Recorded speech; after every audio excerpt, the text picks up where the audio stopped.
you look around you today and you see the smoke is smothering anyone who's got any kind of respiratory situation.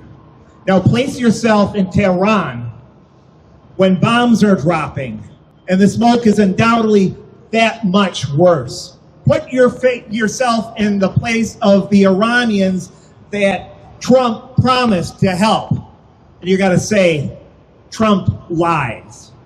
More than that, you think about all the different things that this jerk says.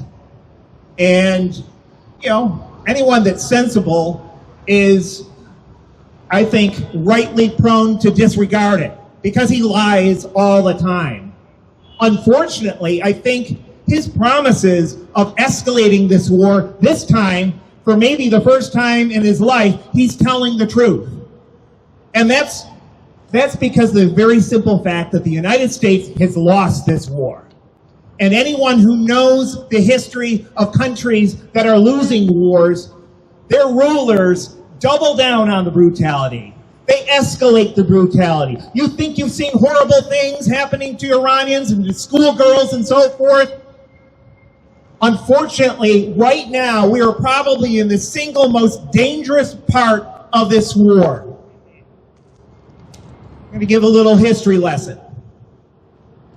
In 1967 and 1968, something called the Pentagon Papers was drafted and kept secret for a few years. But at that point, the United States military admitted that they had lost the war on Vietnam.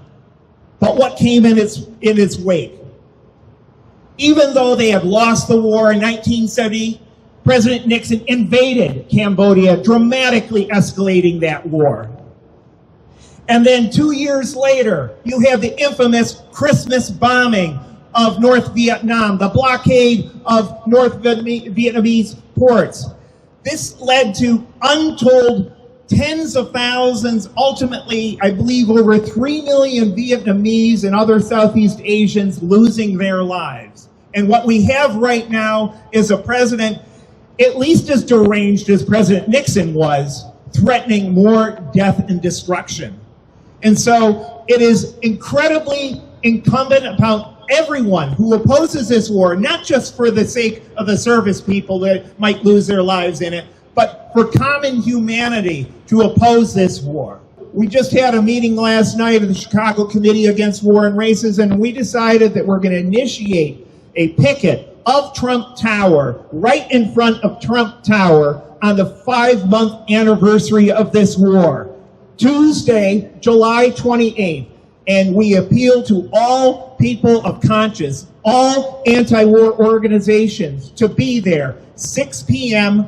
in front of Trump Tower, 401 North Wabash Avenue, because we need to step up our opposition to this war, just as this barbaric president is getting ready to slaughter more and more. Thank you very much, Common Defense, for organizing this today.